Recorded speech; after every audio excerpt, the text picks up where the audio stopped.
Why is fasting so good for us?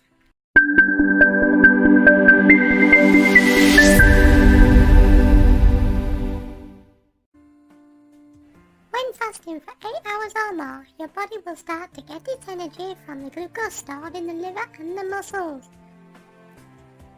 After that is used up, fat burning will occur. This can result in weight loss. Since fat burning has begun, this also starts the detoxification process, as most toxins are stored inside body fat. Fasting after a few days also increases endorphins, which is a feel-good hormone. Studies have shown that prolonged fasting also regenerates immune cells.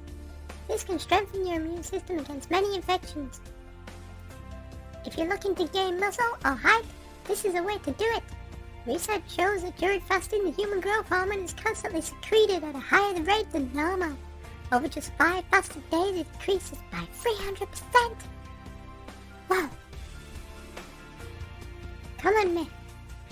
Fasting does not burn muscle tissue, and there is no such thing as starvation mode. In fact, it enhances performance.